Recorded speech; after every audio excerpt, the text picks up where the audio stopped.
नमस्कार दोस्तों मैं आपका दोस्त नवीन आज फिर हाजिर हूं एक छोटी सी मोटिवेशनल स्टोरी लेकर। दोस्तों, एक डॉक्टर बड़ी ही आनन फानन में हड़बड़ाते हुए एक एक्सीडेंटल केस को देखने के लिए अस्पताल में दाखिल हुआ। जिस व्यक्ति का एक्सीडेंट हुआ था उसके परिवार वाले उस डॉक्टर का बहुत ही बेसब्री से इंतजार कर रहे थे। डॉक्टर को देखते ही उस व्यक्ति के पिता ने बहुत ही गुस्से में डॉक्टर से कहा, आपने कितनी देर लगा दी आने में? आपको अपनी ड्यूटी सही से करने का कोई एहसास है कि नहीं?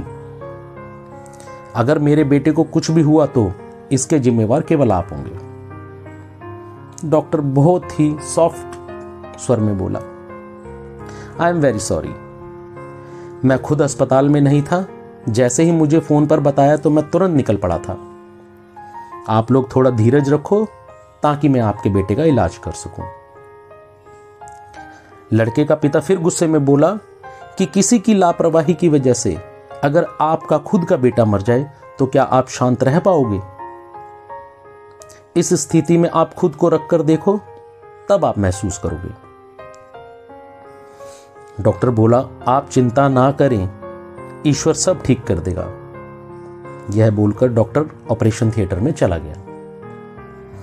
दोस्तों, कुछ घंटे बाद ही वह डॉक्टर ऑपरेशन थिएटर से मुस्कुराते हुए निकला और बोला कि भगवान का शुक्रिया कीजिए, आपका बेटा अब खतरे से बाहर है। इतना सुनते ही लड़के के परिवार वाले खुशी से झूम उठे और डॉक्टर से पूछने लगे कि मेरा बेटा पूरी तरह से कब स्वस्थ हो जाएगा, उसे यहां कितने दिन रहना पड़ेगा, और ना जाने क्या क्या सवालों की झड़ी लगा दी। परंतु वह डॉक्टर जितनी तेजी से आया था उतनी ही तेजी से वह वापस चला गया और बोला कि आप बाकी की जानकारी नर्स स्टाफ से ले लीजिए। लड़के के परिवार वाले बोले, यह डॉक्टर तो बहुत ही घमंडी लग रहा है, सीधे मुंह बात ही नहीं कर सका। तभी नर्स स्टाफ से एक नर्स ने बहुत ही उदासी से बोला कि आज सुबह सुबह ही डॉक्टर साहब के बेटे की एक भयंकर एक्सीडेंट में मौत हो गई, और जब हमने उन्हें फोन किया था तब वह अपने बेटे का अंतिम संस्कार करने के लिए ही निकल रहे थे,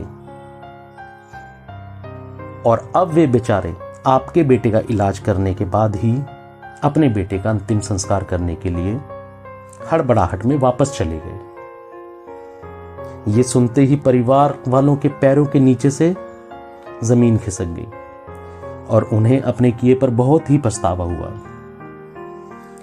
दोस्तों, इस कहानी से हमें यह सीखने को मिलता है कि कई बार हम बिना किसी की स्थिति जाने बिना अपनी प्रतिक्रिया दे देते हैं, जबकि हमें पहले सामने वाले व्यक्ति की स्थिति का जायजा लेना चाहिए और बिना कुछ सोचे समझे अपना नेगेटिव रिएक्शन नहीं देना चाहिए, क्योंकि अनजाने में ही हम किसी की भावनाओं को ठेस पहुंचा सकते हैं।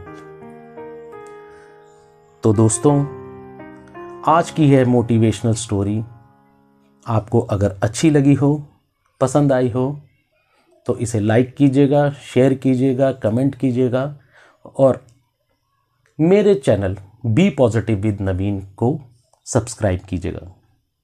मैं आपका दोस्त नवीन रोज इसी तरह की छोटी मोटी मोटिवेशनल स्टोरियां लेकर आप सबके सामने पेश होता रहूँगा।